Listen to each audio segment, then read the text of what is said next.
From the opinion pages of the Wall Street Journal, this is Potomac Watch.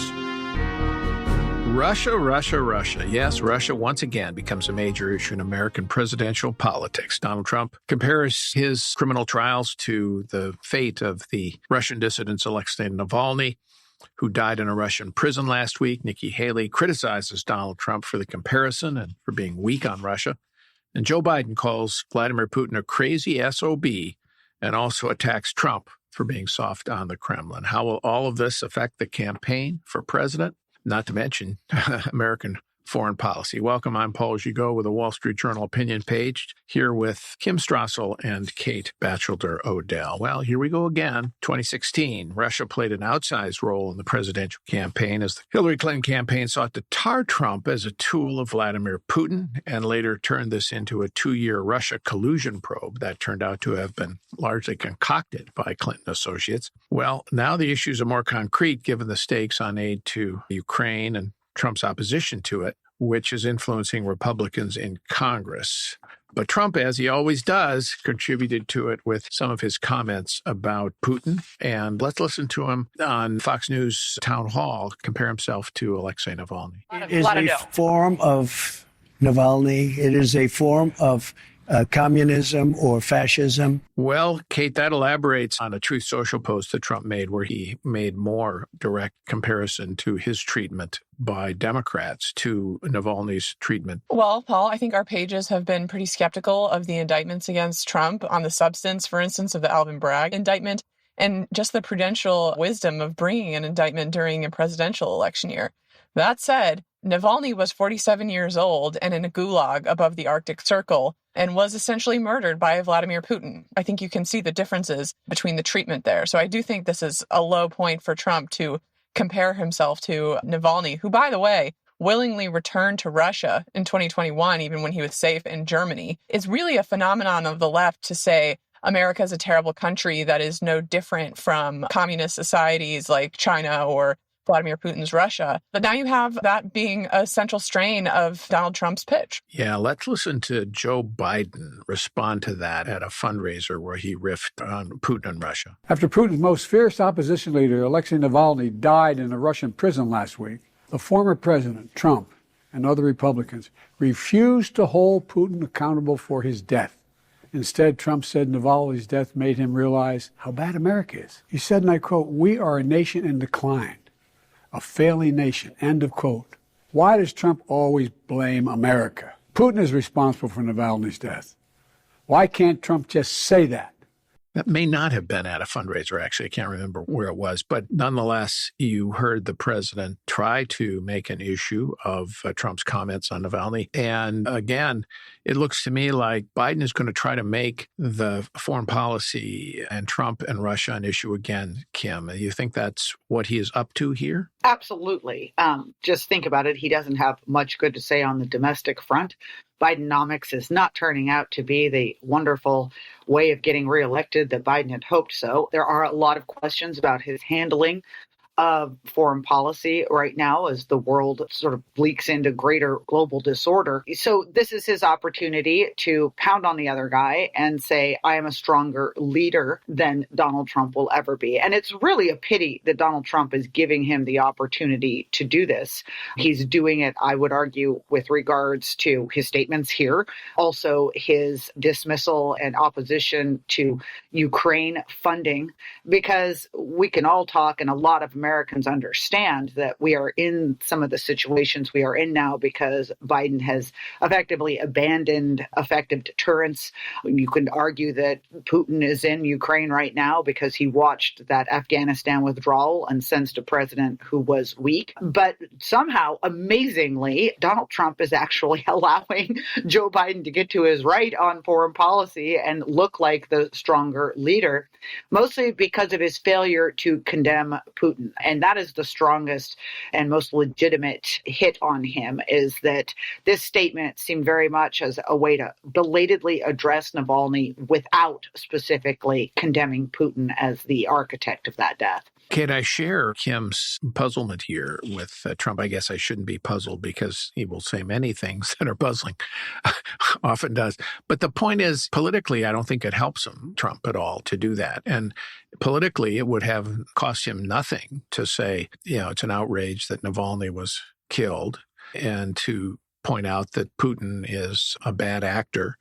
And he still could say, look, I'm in a better position to deal with. I'm tougher than Biden and so on and so forth. Instead, in this case, and often, he repairs to that personal comparison. See, I'm just like so on, and brings it back to his own personal circumstances. And rather than thinking in bigger terms about how he can make people confident in his returning to the job of commander-in-chief, as opposed to making them doubt, geez, I wonder if he really is going to abandon Ukraine and try to essentially cut some kind of, to appease Vladimir Putin. Well, if I could just add to Kim and rehearse the ways in which Joe Biden is manifestly weak on this point, and it's so odd that Trump is not taking political advantage of it. I mean, Joe Biden was vice president in 2014 when Putin swallowed Crimea, and the Obama administration basically let it happen. I think that certainly contributed to Putin's willingness to make a much larger play. Now, you also have Biden, who has been so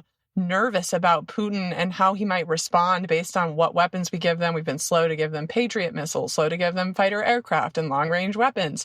And then even when Biden is doing this tough guy talk about Putin, that he's an SOB, he said in the next sentence that climate change is our real existential threat. So this is a pretty target-rich environment for any Republican who wants to make a strong case. And even Trump gave javelins to the Ukrainians when he was in office, but he's completely walked away from that record and now goes with these vague promises that he's going to end the war in 24 hours. And so again, I think just to reinforce Kim's point, it's so regrettable that Republicans are basically allowing Democrats to look like they are stronger and more serious about defending America and the world's problems. Another illustration, Trump opposed the Nord Stream 2 pipeline from supplying natural gas from Russia to Western Europe. Biden, when he took office, withdrew that opposition at the request of Angela Merkel, then the Chancellor of Germany. That decision looks terrible now. But again, that was a while ago before the Ukrainian invasion. So what it does is people forget about that. And instead, we'll be focusing on the aid to Ukraine. But it's this capacity, Kim, to make all politics personal. With Trump, I think that is one of his weaknesses. And in this campaign, he is putting himself front and center as a martyr candidate, the sacrifice for you.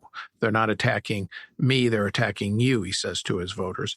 And that lets him into some of these cul-de-sacs. Yeah, I would add one more thing, by the way, to Biden. Remember, too, when Russia was engaged in aggressive cyber attacks against his country. And the president essentially said, here are the areas you're not allowed to do that anymore, thereby essentially greenlighting, I guess, Russia to go after other areas. It was not a strong showing.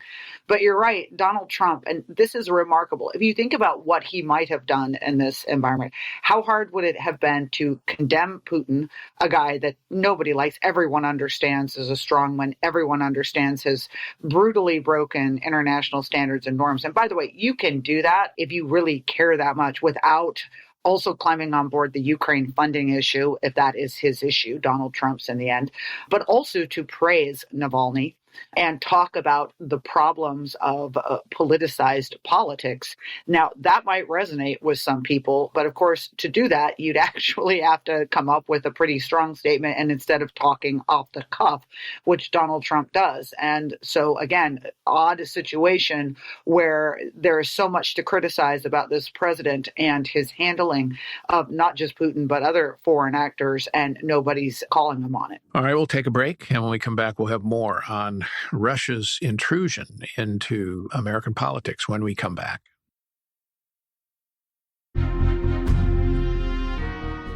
Welcome back. I'm Paul Gigot here with Kate Odell and Kim Strassel talking about the Russia issue in American politics, which has flared up this week again and looks set to maybe run the gamut all the way through to November and beyond. The other candidate in the Republican race, Nikki Haley, was also critical of Donald Trump this week on Russia and Ukraine as she tries to suggest that Trump and Biden both are projecting weakness to the world. Let's listen to Nikki Haley. You don't win a general election sitting in a courtroom. You don't win a general election where you're taking the side of Putin over our allies who stood next to us at 9/11. You don't win an election by mocking military members. You don't win an election by refusing to debate. You don't win an election by calling people names. That's not going to work. You win an election by touching hands, answering questions, and guess what? Making it about the American people and not about yourself. It is the problem Donald Trump has. It's the problem Joe Biden has. It's the reason over 70% of Americans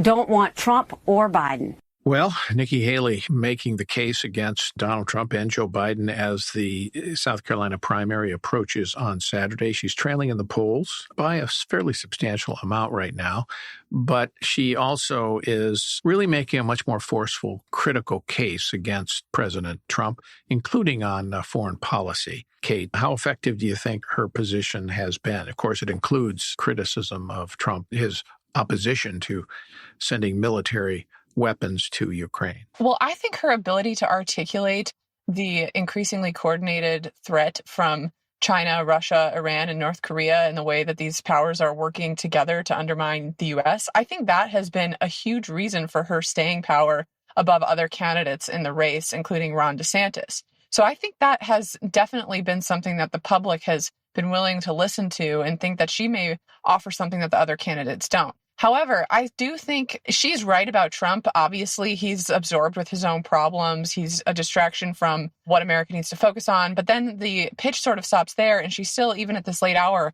hasn't really laid out a compelling policy agenda of what she wants to do about these problems that she's correctly identified. So at this point, probably a little late for that. But I still would like to see her start to drive a debate on what kind of military do we need to have to meet these threats? What kind of economic revival do we need to do to be more competitive around the world, which is an element of national power? She hasn't been as detailed or substantive on those issues as I might like. What has she said about actual defense spending? Has she said we need more? I think she has. She just hasn't delineated how much and what. Well, Paul, when she visited us at the Journal in December, we asked her if we needed to spend more on our national defense, something closer to maybe 6% of GDP, which is what we were spending during the Cold War. We're spending more like 3% of GDP now. And she said, I don't know. She said, I need to look at it. And she wants to make sure that we're spending defense money wisely. But I think anybody who looks at U.S. forces would think that we're not prepared to deal with two major power threats at one time. And you've had other candidates who have been more out in front on this. Mike Pence, I think, said 4.5% of GDP. And so she hasn't really looked under the hood there and made her own agenda on it. Hey, I'd settle for 4 at this stage. Yep. I mean, 6 would be tough to get to, but 4, even that would make a big difference. And ultimately, over time, depending on how these threats from China, Russia, Iran, and so on evolve, we might have to go further than that. I'd take 4 in a heartbeat too, but I think part of what candidates want to do is lay out a net assessment of our challenges and put down a marker. And I think 6% of GDP is a marker of close to where we need to be to meet the threats that we face. What you need, though, is also something tangible.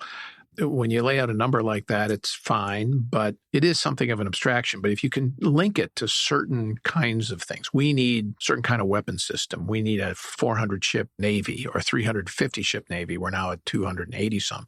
You can start to make it more tangible. I mean, JFK in 1960, it was the missile gap against Nixon. Turned out that missile gap was probably mythical, but he used it to great effect to show strength on foreign policy. You have George H.W. Bush in 1988 use MX missile system and other things against Michael Dukakis.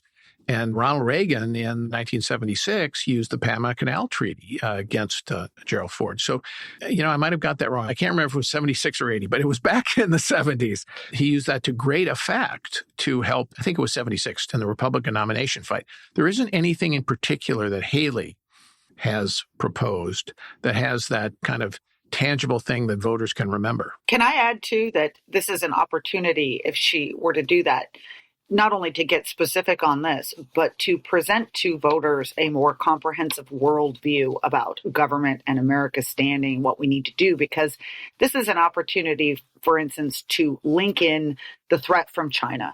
I mean, we've had politicians the past few years running around saying, oh my gosh, we're under such threat from China. What do? Do we block their goods from coming into the country? Do we say they can't buy land here? Do we impose tariffs on their products?